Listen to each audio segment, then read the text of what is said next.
সম্মানিত ভাইরা আমার, যদি যুবকদেরকে যদি ভালো করতে হয় তাহলে তাদেরকে কোরআনের সাথে সম্পর্ক রাখা লাগবে, ঠিক কিনা? কোরআনের সাথে যখন সম্পর্ক রাখবে তখন দেখবেন তারা এমনিই ভালো হয়ে যাবে। কারণ কত বড় সন্ত্রাস ছিলেন হযরত উমর, যেই উমর কত বড় সন্ত্রাস ছিলেন রে ভাই, একটু দেখেন। উমর আল্লাহর নবীর কল্লা কাটার জন্য যাচ্ছিল। কার কল্লা কাটার জন্য? কেন কল্লা কাটার জন্য যাচ্ছে? কারণ ওই নবী, যেই নবী কোরআনের দাওয়াত দেয়, যেই নবী কালিমার দাওয়াত দেয়, যেই নবী ইসলামের দাওয়াত দেয়, উমর ওই নবীর ধর্ম পছন্দ করে না।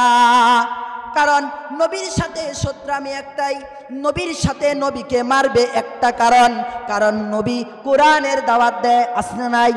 দেখবেন আমাদের সমাজে যারা কোরআনের দাওয়াত দেয়, যারা ইসলামের দাওয়াত দেয়, তাদেরকে দেখবেন এক শ্রেণীর মানুষ তাদেরকে ভালোবাসে না। করেন তারা এরকম কোরআনের দাওয়াত দেয়, বলে হুজুরের চাকরি শেষ করা লাগবে, আছে না নাই? হক কথা যদি মসজিদে বলে, হক কথা যদি ইমাম সাহেব বলে এই হুজুর দ্বারায় চলবে না, কারণ হুজুর কোরআনের কথা বলে। কথা বলেন ঠিক কিনা? ঠিক তেমনি ভাবে আল্লাহর নবী কোরআনের দাওয়াত দেয়, কিন্তু ওই যেই উমর যেই ধর্মের বিশ্বাসী ছিল, ওই ধর্ম ছিল ভুয়া ধর্ম। কথা বলেন কি ধর্ম? ধর্ম ছিল ভুয়া ধর্ম। ওই সময় আল্লাহর নবীর কল্লা কাটার জন্য উমরদের কাফেলা, উমর বলতেছে যে আমি নবীর কল্লা কাটবো। কয় কেন নবীর কল্লা কাটবা? কয় নবীর যদি ওই মুহাম্মদের যদি দাওয়াত যদি বন্ধ করতে চাই তাহলে একটাই হলো, মুহাম্মদকে হত্যা করতে হবে। দেখবেন আমাদের সমাজে এরকম ছিল, কোরআনের মাহফিলগুলো বাধা দিত, কারণ কোরআনের মাহফিলগুলোতে আল্লাহ এবং রসুলের হক কথাগুলো বলা হইতো। তার কারণে কেমন কোনো মানুষ আছে যাদের দলের বিরুদ্ধে লাগে যাইতো, এই কারণে কোরআনের মাহফিলগুলো বাধা দিত, আছে না নাই? ঠিক তেমনি ভাবে হযরত উমরকে কল্লা কাটার জন্য উমর কল্লা কাটার জন্য চলে যায়। যাইতে যাইতে রাস্তার মধ্যে এক লোকের দেখা। কয় বন্ধু কই যাও?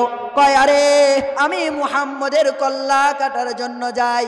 ভাই দাঁড়াও, তুমি মুহাম্মদের কল্লা কাটার জন্য যাও, কারণটা কি? ওই মুহাম্মদের অপরাধ কি? কয় তুমি জানো না মুহাম্মদ যেই দলের প্রচার করে, মুহাম্মদ একটা কিতাবের প্রচার করে, মুহাম্মদ কালিমার দাওয়াত দেয়, ওই মুহাম্মদের ধর্ম নাকি সত্য ধর্ম, আমার ধর্ম নাকি ভুয়া ধর্ম। আরে কয় মুহাম্মদের যদি তুমি কল্লা কাটার জন্য যাও, যেই মুহাম্মদকে যেই অপরাধের কারণে কল্লা কাটার জন্য যাও, তুমি কি জানো ওই মুহাম্মদের কালিমা পইরা তোমার আপন বোন এবং ভগ্নিপতি মুসলমান হয়েছে। সুবহানাল্লাহ। বলে উমর তুমি কই যাও? তুমি যেই মুহাম্মদের দরবারে কল্লা কাটার জন্য যাও, ওই মুহাম্মদের কলেমা পইরা তোমার আপন বোন মুসলমান হয়েছে। সুবহানাল্লাহ।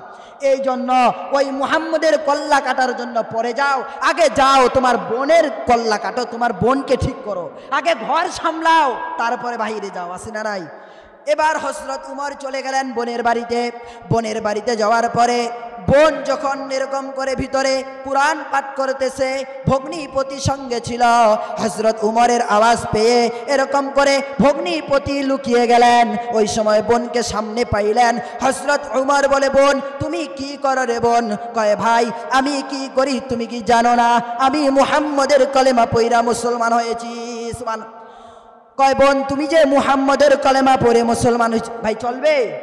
চলবে? থাকবেন? কয় তুমি যে মুহাম্মদের কলেমা পইরা মুসলমান হইছ, ওই মুহাম্মদকে আমার ভালো লাগে না। এই দেখেন, কাকে ভালো লাগে না? কয় হুজুরদেরকে আমার ভালো লাগে না। আছে না নাই এমন মানুষ? হুজুরের একটু প্রশংসা করবেন, ভাই হুজুরদেরকে আমি ভালোবাসি না, ওরা তো খালি মানুষের বাড়ি খায়, নিজে খাওয়ায় না। আছে না নাই? আরে হুজুররা ভালোবাসে না ওই সময়। আর যখন অসুস্থ হয়ে যায়, হুজুরে দেখো, হুজুর আসসালামু আলাইকুম, হুজুর একটু দোয়া করিয়েন, ছেলেটার চাকরি হচ্ছে তো হুজুর দোয়া করিয়েন। আছে না নাই? বাবা অসুস্থ, মা অসুস্থ, হুজুর একটু দোয়া করিয়েন। হুজুর সংসারে একটু অভাব, হুজুর একটু আমার সংসারের জন্য একটু দোয়া করিয়েন। আছে না নাই এরকম মানুষ? ঠিক ওই সময় প্রয়োজন হুজুরদের। যখন আজান দিবে সন্তান, হুজুর লাগবে, সন্তান জন্মগ্রহণ করছে, হুজুর আসবে, আজান দিবে। বাবা মা মারা গেছে, ইমাম সাহেবকে আগে ফোন দেন, আসতে হবে, বাবা মার জানাজা করাতে হবে, ঠিক কিনা? আবার চায়ের দোকানে বসতে, চা খাইতেছে 3 জন মানুষ, সামনে দিয়ে হুজুর গেছে, এই দেখো হুজুরটার কি ভাব নিয়ে যাইতেছে, আছে না নাই? জন্মের পরে কানে আজান কি দেয়নি, তুমি মৌলবাদী ছাড়া হওনি। কথা বলেন ঠিক কিনা? এই জন্মের পরে যদি কানে আজান দেয় তাহলে মৌলবাদীরাই দিয়েছে, এই জঙ্গিবাদীরাই তোমাদের জন্মের পরে কানে আজান দিয়েছে, এবং তোমরা মারা গেলে এই জঙ্গিবাদীরা, এই ওলামায়ে কেরামগুলোই তোমাদের জানাজা পড়াবে। কথা বলেন ঠিক কিনা? জন্মের পরে কানে আজান কি দেয়নি, তুমি মৌলবাদী ছাড়া হওনি। আবার মরণের পরে জানাজা পড়াবে, তখন কথায় পালিয়ে যাবি আমি বিদ্রোহী, আমি বিদ্রোহী বিপ্লবী মৌলবাদী, কেন জঙ্গিবাদী? আমি বিদ্রোহী বিপ্লবী মৌলবাদী, কেন জঙ্গিবাদী? কথা বলেন ঠিক কিনা? সত্যের পথে গান গাই বলে আমি বিদ্রোহী, সত্যের পথে ডাকি বলে আমি বিপ্লবী, কুরআনের কথা বলি তাই বলে আমাকে মৌলবাদী, জিহাদের কথা বলি তাই বলে আমাকে জঙ্গিবাদী। আমি বিদ্রোহী বিপ্লবী মৌলবাদী, কেন জঙ্গিবাদী? আমি বিদ্রোহী বিপ্লবী মৌলবাদী, কেন জঙ্গিবাদী? কি মনে করে ওই হলুমান, দাড়ি টুপি দেখলেই তলেবান, আছে না নাই? কি মনে করে ওই হলুমান, দাড়ি টুপি দেখলেই তলেবান। আবার সিংহের চেয়েও বেশি ভয় পায়, আবার মরণের চেয়েও বেশি ভয় পায় হুজুরের মাথায় পাখরি দেখে যদি। আমি বিদ্রোহী বিপ্লবী মৌলবাদী, কেন জঙ্গিবাদী? আমি বিদ্রোহী বিপ্লবী মৌলবাদী, কেন জঙ্গিবাদী? আরেকটা কথা বলবো আরেকটা কথা, বেহায়া নারীর এটা কেমন কথা বলবো? বেহায়া নারীর আবার এটা কেমন কথা? পর্দার কথা বললে ওদের মাথা ব্যথা, আসে না নাই? যখন পর্দার কথা বলবেন বলে হুজুরটা ফতুয়া দিতে আইছে, আছে না নাই? বেহায়া নারীর এটা কেমন কথা? পর্দার কথা বললে ওদের মাথা ব্যথা। আবার পর্দার কথা যখনই বলি তখন হই আমি ফতুয়াবাদী, আমি বিদ্রোহী বিপ্লবী মৌলবাদী, কেন ফতুয়াবাদী? কথা বলেন ঠিক কিনা? আজকে দেখবেন সমাজে মা বোনেরা রাস্তাঘাটে এমনভাবে চলাচল করে, তাদেরকে বলার মানে কোন দিক দিয়ে বলবো ভাই? যেদিকে যাই সেদিকেই অনেক লম্বা আলোচনা হয়ে যাবে। কথা বলেন ঠিক কিনা? অনেক লম্বা আলোচনা হয়ে যাবে। এই জন্য তাদেরকেও নিয়ে কিছু কথা বলা দরকার, আছে না নাই? আছে না নাই? টাকা গোল পয়সা গোল, টাকা গোল পয়সা গোল, গোল্লালু গোল, এর চেয়ে বেশি গোল মনের গন্ডগোল। কাক কালো কুকিল কালো, কালো মাথার কেশ, এর চেয়ে বেশি কালো মনের হিংসালেশ। নিম তিতা নিমদা তিতা আরো তিতা ঘর, এর চেয়ে বেশি তিতা 203 ঘর। মেয়ে জাতি কিবা মন্ত্র জানে রে, প্রেমের রশি গলায় বাইধা যুবকদেরকে আস্তে আস্তে টানে রে। কথা বলেন ঠিক কিনা?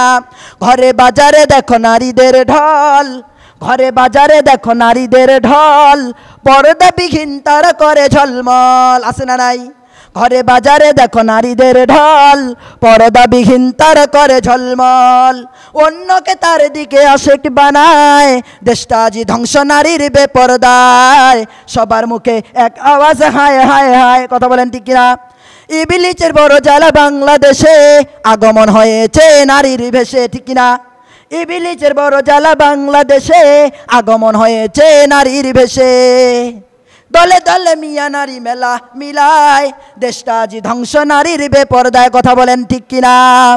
যুবক ভাইদের দোষ দিলে তো চলবে না। যদি মা বোনেরা যদি রাস্তাঘাটে যদি পর্দার সহিত যদি বের হয়ে যায়, মা বোনেরা যদি পর্দায় যদি রাস্তায় বের হয়ে যায়, তাহলে আমার যুবক ভাইরা ওই মায়ের প্রতি, ওই মা বোনদের প্রতি খারাপ নজরে তাকাতে পারে না, পারে না, পারে না।